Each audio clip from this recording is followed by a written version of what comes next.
Mr. Liang Tongdao, NUS Pro-Chancellor, Mr. Liu Manliang, President and CEO, CapitaLand Group, distinguished guests, fellow graduates, ladies and gentlemen, a very good afternoon. It is a tremendous honor and privilege that I'm here to say a few words on behalf of the graduating class of 2011. Today is a day of tribulation, for gone are the times that we can legitimately sleep past noon on a weekday, dress smartly in Hawaiian shorts and slippers, savor the mind-boggling variety of food at a business canteen, or gape in awe at the human computer, Uncle Edward's uncanny ability to remember 20 orders in one go. Years later, we may still recall fondly how pH Stat 2 and the grandpa that loves cashew nut cookies were the absolute highlights of our first statistics class. How fervently we wish that MYOB would really mind their own business and leave us out of it. And how only lately do we finally come to the realization that the amount of reference materials we bring to an open book exam is actually inversely proportional to our final grades. Today is also a day of jubilation because all our blood, sweat, and tears, or perhaps something less dramatic, have culminated in the wealth of knowledge we've amassed, the degrees gross that now lie in our hands, and the prospects that await us as we leave the university. For some of us, the road ahead may seem daunting. Despite a brief exposure we've had during internships, we're now thrust into the corporate world almost indefinitely. Every wrong step we take, or every wrong decision we make, will have far greater consequences than getting a C with no SU options left. The gravity of the situation leads many to ask the question, does the myriad of theories and concepts that we have learned for the past few years have any practical value beyond the classroom?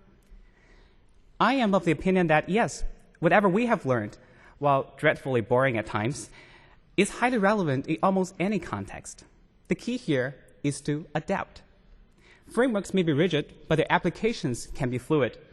We have seen through case discussions and case competitions how simple frameworks such as the SWOT and PEST can help us break down seemingly complex business problems into distinctive segments for analysis. But beyond solving business problems, these concepts can be highly relevant in non-business scenarios too. Take, for instance, survival in the office jungle as an example. Applying Porter's 5 forces model will instantly disintegrate a murky office scene into distinctive segments that ought to be addressed separately. It helps us deal with competitive rivalry amongst our colleagues, watch our back for potential new entrants, lead our subordinates who contribute and supply to our portfolio, and manage the expectations of our clients and our bosses. Successfully addressing all these 4 elements will render us irreplaceable and hence reducing the threat of substitutes. Business principles can be relevant even for personal issues. For those of us who have yet to find our significant others, it might be time to reconsider our value proposition. And do take the 4 P's into consideration when marketing ourselves. Be at the right places, improve the core product both internally and externally, promote ourselves confidently, and set the price right. High maintenance usually means high barriers to entry. And for the lucky ones who are overwhelmed by suitors, using a weighted average decision matrix will help you lessen the screening burden. We all know the saying that love is patient, love is blind. So to ensure your lifelong happiness isn't undermined by visual disability, the matrix will add an element of objectiveness into your decision-making process. So clearly, the university has prepared us well for the challenges ahead. All we have to do is to adapt. And as the beneficiaries, it is only appropriate for us to express our appreciation to the very people that made this possible. To our professors and tutors, thank you for trying so hard to transform those otherwise dull and monotonous theories into entertaining and enriching classroom experiences. To all the administrators and staff at the BBA office, thank you for devoting yourself to the smooth execution of all programs on and off campus. To our beloved families and soon-to-be families, thank you for your unwavering support through the years and for being a constant source of strength and motivation for us.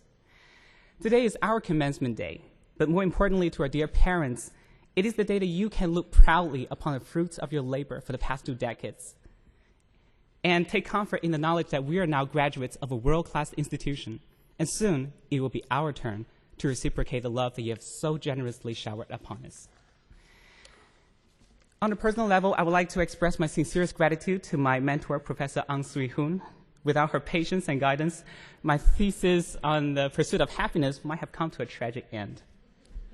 I would also like to thank our Assistant Dean, Dr. Helen Chai, for her advice and encouragement over the years, and for being always ready, always there for us. I'm also...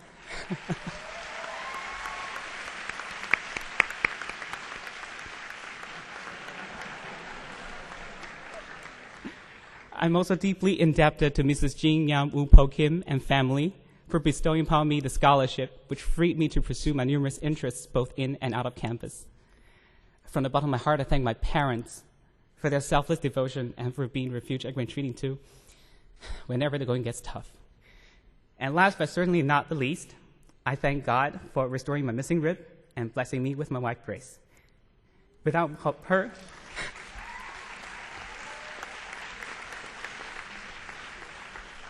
her, my life would never be complete. Today is a day of celebrations. It is the day we emerge from intellectual puberty and into intellectual maturity. As we bid farewell to Alma Mater, may the memories of our golden days here be forever etched in our minds. May the friendships that we have forged withstand the test of time. And may every one of us make full use of knowledge we've gleaned and adapt it to the challenges ahead. The future may be uncertain, but keep calm and carry on, because anything is possible when you have inner peace. Thank you.